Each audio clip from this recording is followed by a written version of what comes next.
Hello दोस्तों, स्वागत है आपका अपने ही यूट्यूब चैनल किस्से कहानियों की ऑडियो लाइब्रेरी पर। अभी हम सुन रहे हैं मुंशी प्रेमचंद्र द्वारा रचित उपन्यास प्रेमाश्रम का भाग 18। तो चलिए सुनते हैं आज का भाग। एक पखवाड़ा बीत गया। संध्या समय था। शहर में बर्फ की दुकानों पर जमघट होने लगा था। हुक्के और सिगरेट से लोगों को अरुचि होती थी। ज्वाला सिंह लखनपुर से मौके की जांच करके लौटे थे और कुर्सी पर बैठे ठंडा शरबत पी रहे थे कि शीलमणि ने आकर पूछा, दोपहर को कहाँ रह गए थे? ज्वाला सिंह ने कहा, बाबू प्रेम शंकर का मेहमान रहा, वह अभी देहात में ही है। शीलमणि बोली, अभी तक बीमारी का जोर कम नहीं हुआ? ज्वाला सिंह बोले, नहीं, अब कम हो रहा है। वह पूरे 15 दिन से देहातों में दौरे कर रहे हैं। एक दिन भी आराम से नहीं बैठे। गांव जनता उनको पूजती है। बड़े बड़े हाकिम का भी इतना सम्मान न होगा। ना जाने इस तपन में उनसे कैसे वहां रहा जाता है। न पंखा, न टाट, न शरबत, न बर्फ। बस पेड़ के नीचे एक झोपड़े में पड़े रहते हैं। मुझसे तो वहां एक दिन भी ना रहा जाए। शीलमणि बोली, परोपकारी पुरुष जान पड़ते हैं। क्या हुआ, तुमने मौका देखा? ज्वाला सिंह बोला, हाँ, खूब देखा। जिस बात का संदेह था वही सच्ची निकली। ज्ञान शंकर का दावा बिल्कुल निस्सार है। उसके मुख्तार और चपरासियों ने मुझे बहुत कुछ चकमा देना चाहा, लेकिन मैं इन लोगों के हथकंडों को खूब जान गया हूँ। बस हाकिमों को धोखा देकर अपना मतलब निकाल लेते हैं। जरा इस भलमनसाहत को देखो कि आसामियों के तो जान के लाले पड़े हुए हैं और इन्हें अपने प्याले भर खून की धुन सवार है। इतना भी नहीं हो सकता कि जरा गांव में जाकर गरीबों की तसल्ली तो करते। इन्हीं का भाई है कि जमींदारी पर लात मारकर दीनों की निस्वार्थ सेवा कर रहा है, अपनी जान हथेली पर लिए फिरता है। और एक यह महापुरुष हैं कि दीनों की हत्या करने से भी नहीं हिचकते। मेरी निगाह में तो अब इनकी आधी इज्जत भी नहीं रही, खाली ढोल हैं। शीलमणि बोली, तुम जिनकी बुराई करने लगते हो उसकी मिट्टी पलीत कर देते हो। मैं भी आदमी पहचानती हूँ। ज्ञान शंकर देवता नहीं, लेकिन जैसे सब आदमी होते हैं वैसे ही वह भी हैं। खामख्वाह दूसरों से बुरे नहीं। ज्वाला सिंह बोला, तुम उन्हें जो चाहो कहो, पर मैं तो उन्हें क्रूर और दुरात्मा समझता हूँ। शील बोली, तब तुम उनका दावा अवश्य ही खारिज कर दोगे? ज्वाला सिंह बोला, कदापि नहीं। मैं यह सब जानते हुए भी उन्हीं की डिग्री करूंगा, चाहे अपील से मेरा फैसला मनसुख हो जाए। शील प्रसन्न होकर बोली, हाँ, बस मैं भी यही चाहती हूँ। तुम अपनी सी कर दो, जिससे मेरी बात बनी रहे। ज्वाला सिंह बोला, लेकिन यह सोच लो कि तुम अपने ऊपर कितना बड़ा बोझ ले रही हो। लखनपुर में प्लेग का भयंकर प्रकोप हो रहा है। लोग तबाह हुए जाते हैं। खेत काटने की भी किसी को फुर्सत नहीं मिलती। कोई ऐसा घर नहीं जहां से शोक विलाप की आवाज ना आ रही हो। घर के घर अंधेरे हो गए। कोई नाम लेने वाला भी ना रहा। उन गरीबों में अब अपील करने की सामर्थ्य नहीं। ज्ञान शंकर डिग्री पाते ही जारी कर देंगे। किसी के बैल नीलाम होंगे, किसी के घर बिकेंगे, किसी की फसल खेत में खड़ी खड़ी कौड़ियों के मोल नीलाम हो जाएगी। यह दीनों की हाय किस पर पड़ेगी? यह खून किसकी गर्दन पर होगा? मैं बदनामी से नहीं डरता, लेकिन अन्याय और अनर्थ से मेरे प्राण कांपते हैं। शीलमणि यह व्याख्यान सुनकर कांप उठी। उसने इस मामले को इतना महत्वपूर्ण न समझा था। उनका मौन व्रत टूट गया। बोली, यदि यह हाल है तो आप वही कीजिए जो न्याय और सत्य कहे। मैं गरीबों की आह नहीं लेना चाहती। मैं क्या जानती थी कि जरा से दावे का यह भीषण परिणाम होगा। ज्वाला सिंह के हृदय पर से एक बोझ सा उतर गया। शीलमणि को अब तक वह ना समझे थे। बोले, विद्यावती के सामने कौन सा मुंह लेकर जाओगी? शीलमणि बोली, विद्यावती ऐसे क्षुद्र विचारों की स्त्री नहीं है, और अगर वह इस तरह मुझसे रूठ भी जाए तो मुझे चिंता नहीं। मैत्री के पीछे क्या गरीबों का गला काट लिया जाए? मैं तो समझती हूँ वह ज्ञान शंकर से चिढ़ती हैं। जब कभी उन्होंने मुझसे इस दावे की चर्चा की है, वह मेरे पास से उठकर चली गई हैं। उनकी माया लिप्सा उसे एक आंख नहीं भाती। दावा खारिज होने की खबर सुनकर वह मन में प्रसन्न होगी। ज्वाला सिंह बोले, उस पर आपका दावा है कि गायत्री के इलाके का प्रबंध करेंगे। उसकी इनसे एक दिन भी ना निभेगी। वह बड़ी दयावती है। शीलमणि बोली, दावा खारिज करने पर वह अपील कर दें तो? ज्वाला सिंह बोला, हाँ, बहुत संभव है, अवश्य करेंगे। शील ने कहा, और वहां से इनका दावा बहाल हो सकता है क्या? ज्वाला सिंह ने उत्तर दिया, हाँ, हो सकता है। शीलमणि बोली, तब तो वह गरीब खेतीहरों को और भी पीस डालेंगे। ज्वाला सिंह बोला, हाँ, यह तो उनकी प्रकृति है ही। शीलमणि बोली, तुम खेतीहरों की कुछ मदद नहीं कर सकते क्या? ज्वाला सिंह बोला, नहीं, यह मेरे अख्तियार से बाहर है। शीलमणि ने कहा, किसानों को कहीं से धन की सहायता मिल जाए तब तो वह ना हारेंगे ना? ज्वाला सिंह बोला, हार जीत तो हाकिम के निश्चय पर निर्भर है। हाँ, उन्हें मदद मिल जाए तो वह अपने मुकदमे की पैरवी अच्छी तरह कर सकेंगे। शील बोली, तो तुम कुछ रुपए क्यों नहीं दे देते? ज्वाला सिंह बोला, वाह, जिस अन्याय से भागता हूँ वही करूँ। शीलमणि बोली, प्रेम शंकर जी बड़े दयालु हैं। उनके पास रुपए हों तो वह खेतीहरों की मदद करें। ज्वाला सिंह बोला, मेरे विचार से वह इस न्याय के लिए अपने भाई से बैर ना करेंगे। इतने में बाहर कई मित्र आ गए। ग्वालियर का एक नामी जल तरंगिया आया हुआ था। क्लब में उसका गाना होने वाला था। लोग क्लब चल दिए। दूसरी तारीख पर ज्ञान शंकर का मुकदमा पेश हुआ। ज्वाला सिंह ने फैसला सुना दिया। उनका दावा खारिज हो गया। ज्ञान शंकर उस दिन स्वयं कचहरी में मौजूद थे। यह फैसला सुना तो दांत पीस कर रह गए। क्रोध से भरे हुए घर आए और विद्या पर जले दिल के फफोले फोड़े। आज बहुत दिनों के बाद लाला प्रभाशंकर के पास गए और उनसे भी इस सद्व्यवहार का रोना रो आए। एक सप्ताह तक यही क्रम चलता रहा। शहर में ऐसा कोई परिचित आदमी ना था जिससे उन्होंने ज्वाला सिंह के कपट व्यवहार की शिकायत न की हो। यहाँ तक कि रिश्वत का दोषारोपण करने में भी संकोच न किया और उन्हें शब्दाघातों से ही तस्कीन न हुई, कलम की तलवार से भी चोटें करनी शुरू की। कई दैनिक पत्रों में ज्वाला सिंह की खबर ली। जिस पत्र को देखिए उसी में उनके विरुद्ध कॉलम भरे रहते थे। एंग्लो इंडियन पत्रों को हिंदुस्तानियों की अयोग्यता पर टिप्पणी करने का अच्छा अवसर हाथ आया। एक महीने तक यही रौला मचा रहा। ज्वाला सिंह के जीवन का कोई अंग कलंक और अपवाद से ना बचा। एक संपादक महाशय ने तो यहाँ तक लिख मारा कि उनका मकान शहर भर के रसिक जनों का अखाड़ा है। ज्ञान शंकर के रचना कौशल ने उनके मनोमालिन्य के साथ मिलकर ज्वाला सिंह को अत्याचार और अविचार का काला देव बना दिया। बेचारे लेखों को पढ़ते थे और मन ही मन ऐंठ कर रह जाते थे। अपनी सफाई देने का अधिकार न था। कानून उनका मुंह बंद किए हुए था। मित्रों में ऐसा कोई न था जो पक्ष में कलम उठाता।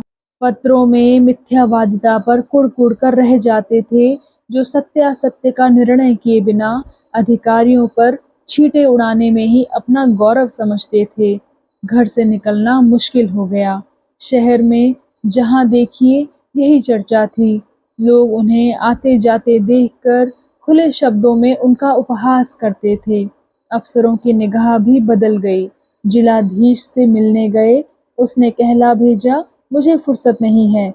कमिश्नर एक बंगाली सज्जन थे, उनके पास फरियाद करने गए। उन्होंने सारा वृत्तांत बड़ी सहानुभूति के साथ सुना, लेकिन चलते समय बोले, यह असंभव है कि इस हलचल का आप पर कोई असर न हो। मुझे शंका है कि कहीं यह प्रश्न व्यवस्थापक सभा में न उठ जाए। मैं यथाशक्ति आप पर आँच न आने दूंगा, लेकिन आपको न्यायोचित समर्थन करने के लिए कुछ नुकसान उठाने पर तैयार रहना चाहिए, क्योंकि सन्मार्ग फूलों की सेज तो नहीं है। एक दिन ज्वाला सिंह इन्हीं चिंताओं में मग्न बैठे हुए थे कि प्रेम शंकर आए। ज्वाला सिंह दौड़कर उनके गले लिपट गए, आंखें सजल हो गई, मानो अपने किसी परम हितैषी से भेंट हुई हो। कुशल समाचार के बाद पूछा, देहात से कब लौटे? प्रेम शंकर बोले, आज ही आया हूँ। पूरे 1.5 महीने लग गए। 2-3 दिन का इरादा करके घर से चला था। हाजीगंज वाले बार बार बुलाने ना जाते तो मैं जेठ भर वहां और रहता। ज्वाला सिंह ने पूछा, बीमारी की क्या हालत है? प्रेम शंकर ने कहा, शांत हो गई है। यह कहिए, समाचार पत्रों में क्या हड़बोंग मचा हुआ है? मैंने तो आज देखा। दुनिया में क्या हो रहा है इसकी कुछ खबर ही ना थी। यह मंडली तो बेतरह आपके पीछे पड़ी हुई है। ज्वाला सिंह बोला, उनकी कृपा है और क्या कहूँ। प्रेम शंकर ने कहा, मैं तो देखते ही समझ गया कि यह ज्ञान शंकर के दावे को खारिज कर देने का फल है। ज्वाला सिंह बोला, बाबू ज्ञान शंकर से कभी ऐसी आशा न थी कि मुझे अपना कर्तव्य पालन करने का यह दंड दिया जाएगा। अगर वह केवल मेरी न्याय और अधिकार संबंधी बातों पर आघात करते तब भी मुझे खेद ना होता। मुझे अत्याचारी कहते, जुल्मी कहते, निरंकुश सिद्ध करते, हम इन आक्षेपों के आदी होते हैं। दुख इस बात का है कि मेरे चरित्र को कलंकित किया गया है।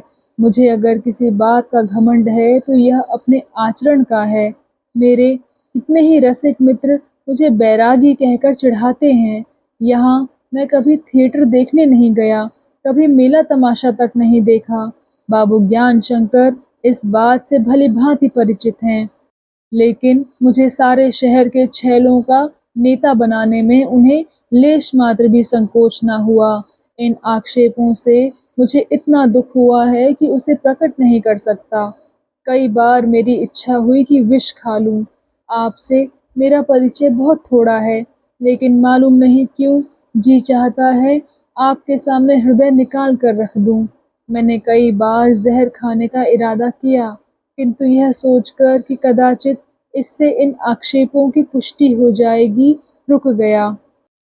यह भय भी था कि शीलमणि रो रो कर प्राण न त्याग दे। सच पूछिए तो उसी के श्रद्धामय प्रेम ने अब तक मेरी प्राण रक्षा की है। अगर वह एक क्षण के लिए भी मुझसे विमुख हो जाती तो मैं अवश्य ही आत्मघात कर लेता। ज्ञान शंकर मेरे स्वभाव को जानते हैं। मैं और वह बरसों तक भाइयों की भांति रहे हैं। उन्हें मालूम है कि मेरे हृदय में मर्म स्थान कहाँ है।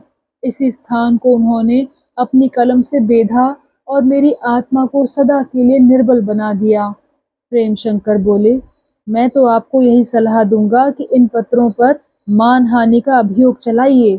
इसके सिवाय अपने को निर्दोष सिद्ध करने का कोई उपाय नहीं है। मुझे इसकी जरा भी परवाह नहीं कि ज्ञान शंकर पर इसका क्या असर पड़ेगा। उन्हें अपने कर्मों का दंड मिलना चाहिए। मैं स्वयं सहिष्णुता का भक्त हूँ, लेकिन यह असंभव है कि कोई चरित्र पर मिथ्या कलंक लगाए और मैं मौन धारण किए बैठा रहूं। आप वकीलों से सलाह लेकर अवश्य मानहानि का मुकदमा चलाइए। ज्वाला सिंह कुछ सोचकर बोले, और भी बदनामी होगी। प्रेम शंकर बोले, कदापि नहीं। आपको इन मिथ्याक्षेपों के प्रतिवाद करने का अवसर मिलेगा और जनता की दृष्टि में आपका सम्मान बढ़ जाएगा। ऐसी दशा में आपका चुप रह जाना अक्षम्य ही नहीं, दूषित है। यह न समझिए कि मुझे ज्ञान शंकर से द्वेष या अपवाद से प्रेम है। मैं इस मामले को केवल सिद्धांत की निष्पक्ष दृष्टि से देखता हूँ। मान रक्षा हमारा धर्म है। ज्वाला सिंह बोला, मैं नतीजे को सोचकर कातर हो जाता हूँ। बाबू ज्ञान शंकर का फंस जाना निश्चित है। मुमकिन है जेल की नौबत आए। वह आत्मिक कष्ट मेरे लिए इससे कहीं ज्यादा असह्य होगा। जिससे बरसों तक भ्रातृवत प्रेम रहा, जिससे दांत काटी रोटी थी, उससे मैं इतना कठोर नहीं हो सकता। मैं तो इस विचार मात्र से ही कांप उठता हूँ। इन आक्षेपों से मेरी केवल इतनी हानि होगी कि यहाँ से तब्दील हो जाऊंगा या अधिक से अधिक पदच्युत हो जाऊंगा, परंतु ज्ञान शंकर तो तबाह हो जाएंगे। मैं अपने दुरावेशों को पूरा करने के लिए उनके परिवार का सर्वनाश नहीं कर सकता।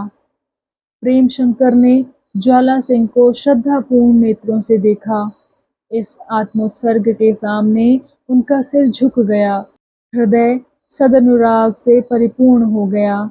ज्वाला सिंह के पैरों पर गिर पड़े और सजल नेत्र होकर बोले, भाई जी, आपको परमात्मा ने देव स्वरूप बनाया है। मुझे अब तक ना मालूम था कि आपके हृदय में ऐसे पवित्र और निर्मल भाव छिपे हुए हैं। ज्वाला सिंह झिझक कर पीछे हट गए और बोले, भैया, ईश्वर के लिए यह अन्याय ना कीजिए। मैं तो अपने को इस योग्य भी नहीं पाता कि आपके चरणाबिंद अपने माथे से लगाऊं। आप मुझे कांटों में घसीट रहे हैं। प्रेम शंकर ने कहा, यदि आपकी इच्छा हो तो मैं उन्हीं पत्रों में इन आक्षेपों का प्रतिवाद कर दूं। ज्वाला सिंह वास्तव में प्रतिवाद की आवश्यकता को स्वीकार करते थे, किंतु इस भय से कि कहीं मेरी सम्मति मुझे उस उच्च पद से गिरा ना दे जो मैंने अभी प्राप्त किया है, इनकार करना ही उचित जान पड़ा। बोले, जी नहीं, इसकी भी जरूरत नहीं। प्रेम शंकर के चले जाने के बाद ज्वाला सिंह को खेद हुआ कि प्रतिवाद का ऐसा उत्तम अवसर हाथ से निकल गया। अगर इनके नाम से प्रतिवाद निकलता तो यह सारा मिथ्या जाल मकड़ी के जाल के सदृश कट जाता। पर अब तो जो हुआ सो हुआ। एक साधु पुरुष के हृदय में स्थान तो मिल गया। प्रेम शंकर घर तक जाने का विचार करके हाजीपुर से चले थे। महीनों से घर से कुशल समाचार ना मिला था, लेकिन यहाँ से उठे तो 9 बज गए थे। जेठ की लू चलने लगी थी। घर से हाजीपुर लौट जाना दुस्तर था, इसलिए किसी दूसरे दिन का इरादा करके लौट पड़े। लेकिन ज्ञान शंकर को चैन कहाँ। उन्हें ज्यों ही मालूम हुआ कि भैया देहात से लौट आए हैं, वह उनसे मिलने के लिए उत्सुक हो गए। ज्वाला सिंह को उनकी नज़रों में गिराना आवश्यक था। संध्या समय था। प्रेम शंकर अपने झोंपड़े के सामने वाले गमलों में पानी दे रहे थे कि ज्ञान शंकर आ पहुँचे और बोले, क्या मजदूर कहीं चला गया है क्या? प्रेम शंकर ने कहा, मैं भी तो मजदूर ही हूँ। घर पर सब कुशल है ना? ज्ञान शंकर बोला, जी हाँ, सब आपकी दया है। आपके यहाँ तो कई मजदूर हलवाहे होंगे, क्या वह इतना भी नहीं कर सकते कि इन गमलों को सींच दे? आपको व्यर्थ कष्ट उठाना पड़ता है। प्रेम शंकर ने कहा, मुझे उनसे काम लेने का कोई अधिकार नहीं है। वह मेरे निज के नौकर नहीं है। मैं तो केवल यहाँ का निरीक्षक हूँ।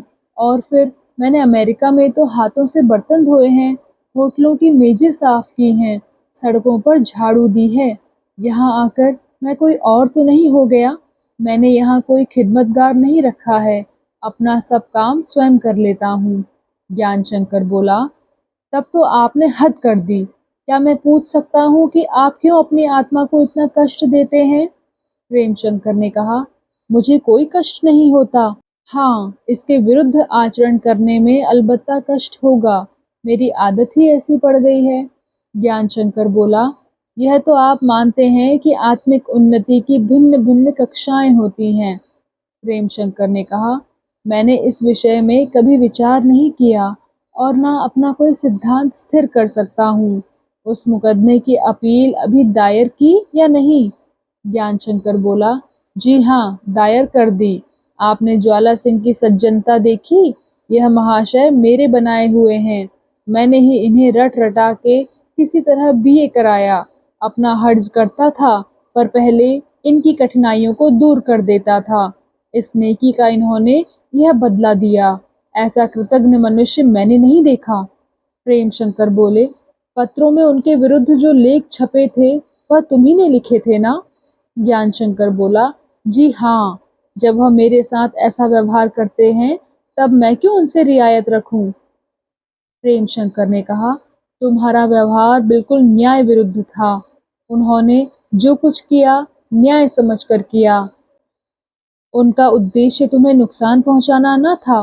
तुमने केवल उनका अनिष्ट करने के लिए यह आक्षेप किया। ज्ञान शंकर बोला, जब आपस में अदावत हो गई तब सत्यता का विवेचन कौन करता है? धर्म युद्ध का समय अब नहीं रहा। प्रेम शंकर बोले, तो यह सब तुम्हारी मिथ्या कल्पना है? ज्ञान शंकर ने कहा, जी हाँ, आपके सामने, लेकिन दूसरों के सामने। प्रेम शंकर बात काट कर बोले, वह मानहानि का दावा कर दे तो? ज्ञान शंकर ने कहा, इसके लिए बड़ी हिम्मत चाहिए, और उनमें हिम्मत का नाम नहीं। यह सब रौब दाब दिखाने का ही है। अपील का फैसला मेरे अनुकूल हुआ तो अभी उनकी और खबर लूंगा, जाते कहाँ हैं। और कुछ ना हुआ तो बदनामी के साथ तब्दील तो हो ही जाएंगे। अब की तो आपने लखनपुर की खूब सैर की, आसामियों ने मेरी खूब शिकायत की होगी ना? प्रेम शंकर बोले, हाँ, शिकायत तो सभी कर रहे हैं। ज्ञान शंकर बोला, लड़ाई दंगे का तो कोई भय नहीं है। प्रेम शंकर ने कहा, मेरे विचार में तो इसकी संभावना नहीं है। ज्ञान शंकर बोला, अगर उन्हें मालूम हो जाए कि इस विषय में हम लोगों के मतभेद हैं, और यह स्वाभाविक ही है, क्योंकि आप अपने मनोगत भावों को छुपा नहीं सकते, तो वह और भी शेर हो जाएंगे। प्रेम शंकर हंसकर बोले, तो इससे हानि क्या होगी? ज्ञान शंकर ने कहा, आपके सिद्धांत के अनुसार तो कोई हानि ना होगी, पर मैं कहीं का ना रहूंगा। इस समय मेरे हित के लिए यह आवश्यक है कि आप उधर आना जाना कम कर दें। प्रेम शंकर बोले, क्या तुम्हें संदेह है कि मैं आसामियों को उभार कर तुमसे लड़ाता हूँ? मुझे तुमसे कोई दुश्मनी है? मुझे लखनपुर के ही नहीं, सारे देश के कृषकों से सहानुभूति है, लेकिन इसका यह आशय नहीं कि मुझे जमींदारों से कोई द्वेष है। हाँ, अगर तुम्हारी यही इच्छा है कि मैं उधर ना जाऊं, तो यही सही, अब मैं कभी ना जाऊंगा। ज्ञान शंकर को यह सुनकर इत्मीनान तो हुआ, पर वह इसे प्रकट न कर सकने में लज्जित थे। अपने भाई की रजोवृत्ति के सामने उन्हें अपनी तमोवृत्ति बहुत निकृष्ट प्रतीत होती थी। वह कुछ देर तक कपास और मक्का के खेतों को देखते रहे, जो यहाँ बहुत पहले ही बो दिए गए थे। फिर घर चले आए। श्रद्धा के बारे में न प्रेम शंकर ने कुछ पूछा और न उन्होंने कुछ कहा। श्रद्धा अब उनकी प्रेयसी नहीं, उपास्य देवी थी। दूसरे दिन 10 बजे डाकिये ने उन्हें एक रजिस्टर्ड लिफाफा दिया। उन्होंने विस्मित होकर लिफाफे को देखा। पता साफ लिखा हुआ था। खोला तो 500 रुपए का एक करेंसी नोट निकला। एक पत्र भी था जिसमें लिखा हुआ था, लखनपुर वालों की सहायता के लिए यह रुपए आपके पास भेजे जाते हैं। यह आप अपील की पैरवी करने के लिए उन्हें दे दें। इस कष्ट के लिए क्षमा कीजिएगा। प्रेम शंकर सोचने लगे, इसका भेजने वाला कौन है? यहाँ मुझे कौन जानता है? कौन मेरे विचारों से अवगत है? किसे मुझ पर इतना विश्वास है? इन सब प्रश्नों का उत्तर मिलता था ज्वाला सिंह, किंतु मन इस उत्तर को स्वीकार न करता था। अब उन्हें यह चिंता लगी कि यह रुपए कैसे भेजूं। ज्ञान शंकर को मालूम हो गया तो वह समझेंगे मैंने स्वयं आसामियों को सहायता दी है। उन्हें कभी विश्वास न आएगा कि यह किसी अन्य व्यक्ति की अमानत है। यदि आसामियों को ना दूं तो महान विश्वासघात होगा। इसी हैस पैस में शाम हो गई और लाला प्रभाशंकर का शुभागमन हुआ। तो दोस्तों, कैसा लगा आपको आज का भाग? कृपया कमेंट सेक्शन में आकर ज़रूर बताइएगा। और अगर आपने अभी तक इस चैनल को सब्सक्राइब नहीं किया है तो कृपया सब्सक्राइब भी ज़रूर कर लीजिएगा। मैं मिलती हूँ आपसे इसी कहानी के अगले भाग के साथ। तब तक के लिए धन्यवाद।